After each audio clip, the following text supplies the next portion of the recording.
इंसानी तारीख़ की दस्तावेज़ात वो तफ़सीली कहानी है जो हमारे माजी के वाक़यात, इंकशाफ़ात व तजर्बात और कामयाबों की दस्तावेज़ी रवायत है। इंसानी तारीख़ का मुतालिया हमें माशरों की तरक्की में उठाए गए अहम इक़दामात को समझने में भी कोशिश करता है। किस तरह समाजी नज़में बनाई और तोड़ी गईं और किस तरह यह दुनिया बनी जो आज मौजूद है।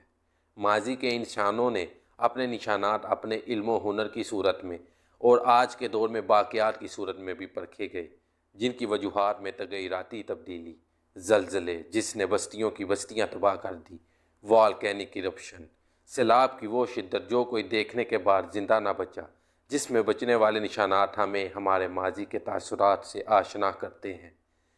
इन्हीं कुदरती आफ़ात के बीचों बीच इंसान ही एक दूसरे को काटने के लिए काफ़ी था, तो जिसका इज़ाला नज़रियात व अक़ाइद ने किया। यही मुस्बत नज़रियात अखलाकियात को परवान चढ़ाने का बायस भी बने। इन्हीं नज़रियात का मरकज़ यकीन पर मुनहसर रहा जो मज़हब की बुनियादी इकाई रही। अगर हम हिस्ट्री या बिलीफ को जानना चाहें तो नताइज और वजूहात की बुनियाद पर यह एक दिलचस्प मौक़िफ़ है। तो चले फ़र्ज़ करते हैं कि चंद लोगों का ग्रुप जो रोज़ाना अपनी ज़रूरियात ज़िंदगी को पूरा करने के लिए शिकार करता है, तो एक दिन बारहसिंगे का शिकार करते दौरान एक बड़े जानवर का शिकार हाथ लग जाता है। तो क्या आप जानते हैं कि आगे क्या होगा? यहीं से हमारा खुराफाती दिमाग अपने हिसाबों किताब के बाद बारहसिंगे को खुशकिस्मती का निशान मानने लगेगा और यही सोच दूसरे इलाकों के लोगों में मुख्तलिफ़ किस्म के बायस वजूद में आई होगी। और ये सिर्फ हवाई फायरिंग नहीं बल्कि बहुत से सबूतों से इसकी नुमाइंदगी की जा सकती है। मुख्तलिफ़ लोगों ने मुख्तलिफ़ जानवरों को स्पेशल ट्रीटमेंट दिए। वो बहुत खुशकिस्मत जानवर होंगे वैसे। कुछ पूछा मैंने कुछ। यहीं से एनिमिज़म रिलीजन की शुरुआत हुई जिसने लोगों के अंदर उम्मीद की किरण को उजागर किया। इन्हीं मज़ाहिब की वजह से हमें गारों और पत्थरों में जानवरों की आर्ट कलेक्शन देखने को मिलती है और ये भी मुमकिन हो सकता है कि जानवरों के इसी प्यार ने हमें गोश्त से हमें खेतों की तरफ राग़िब किया हो।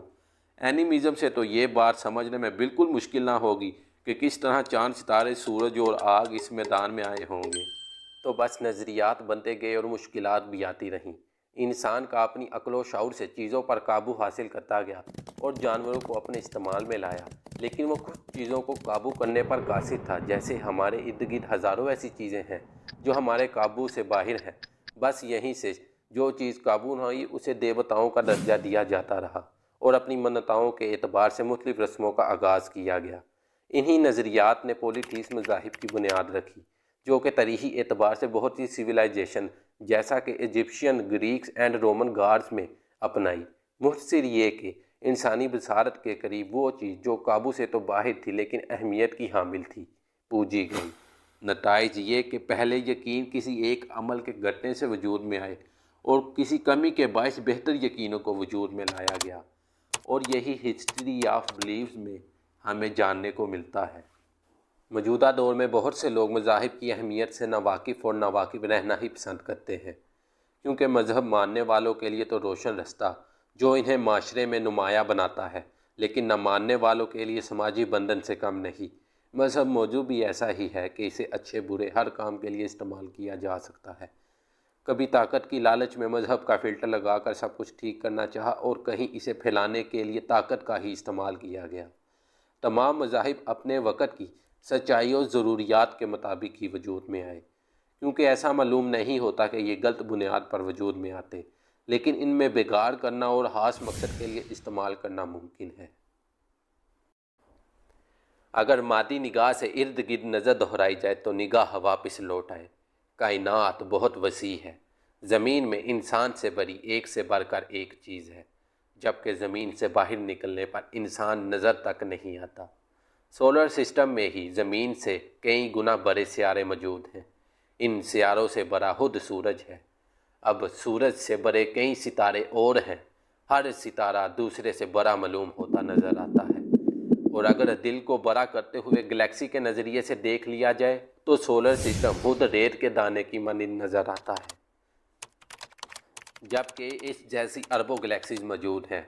और अगर ऑब्जर्वेबल यूनिवर्स की हकीकत को जाने तो कायनात की निस्बत यहू देखना चीज़ है।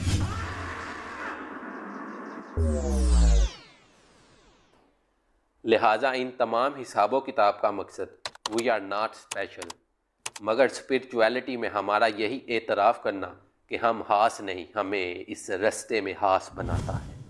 दुनिया के जाने माने मज़ाहिब में जो यकसा बात मादा परस्ती को इसके अंजाम और दुरुस्त रस्ते का तयन करना था, इन्होंने इंसान को वो चीज़ दी जो इंसान अपनी पूरी ज़िंदगी की मेहनत व मुशक्क़त से भी हासिल नहीं कर सकता था, मुश्किलात का सामना करने के काबिल बनाया। बरअक्स इंसान बहुत कमज़ोर दिखाई देता है, वो अपने आप पर ही मुनहसर नहीं रह सकता, इसे किसी की तो ज़रूरत होती है। लिहाजा कुदरत ने इंसान के अंदर यकीन की सूरत में ही इसका हल छुपा रखा था। मादा परस्ती में उलझे रहना इंसानियत को बर्बाद कर देता है। इस बात में शक्को शुबात एक दुरुस्त बात नहीं कि इंसान रूह और जिस्म का मरकब है।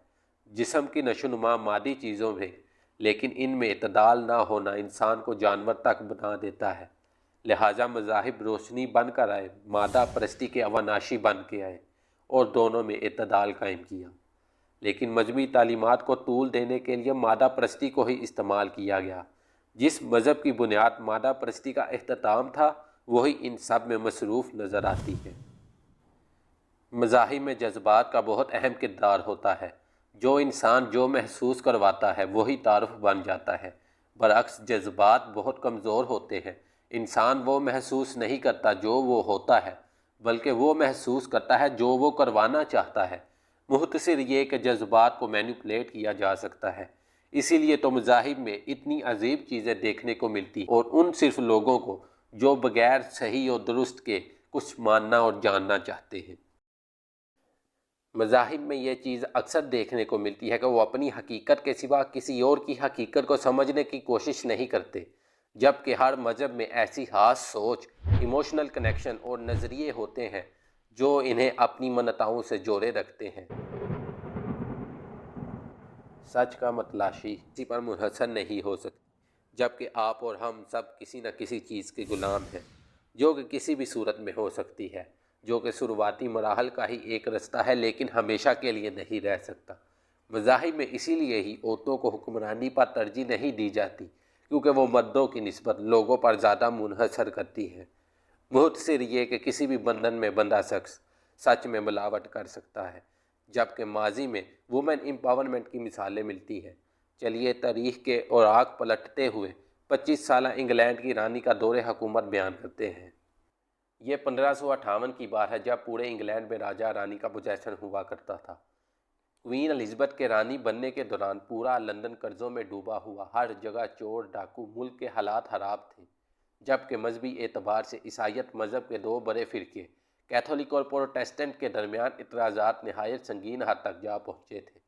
जबकि साबका रानी कैथोलिक को इंग्लैंड का मजहब डिक्लेयर करने के लिए प्रोटेस्टेंट को कड़ी सजाएँ देती रही, जो खूनी सिविल वार का बाइस बनी। क्वीन एलिज़ाबेथ के अहद में मजहबी इत्तेहाद पसंदी, रोब, खौफ व दबदबा और कत्ल आम था, जो कि तारीख़ में रिलीजियस एक्सट्रीमिज़म के नाम से याद किया जाता है। अब क्वीन एलिज़ाबेथ के रानी बनने पर लोग ज़्यादा खुश नहीं थे, क्योंकि इन्हें लीडरशिप का कोई तजर्बा नहीं था। कोई नहीं जानता था कि अब आगे क्या होगा, और वज़ीरों ने यह फ़ैसला किया कि रानी को खुद मुख्तार फ़ैसला नहीं करने दिया जाएगा जब तक कि शादी नहीं हो जाती।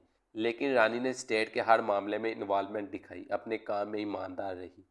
चलिए रानी के फॉरेन अफेयर के कुछ दिलचस्प टैक्टिक्स देखते हैं।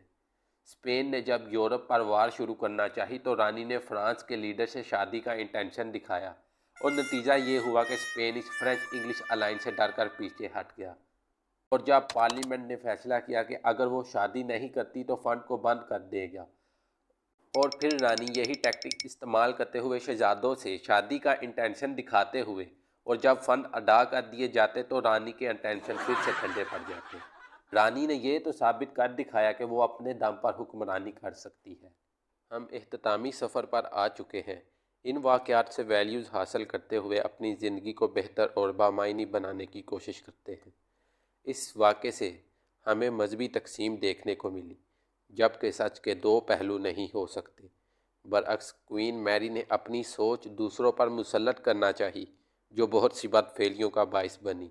लेकिन क्वीन एलिज़ाबेथ का दूसरों पर सोच मुसल्लत करने की बजाय दरमियानी रास्ता इख्तियार किया।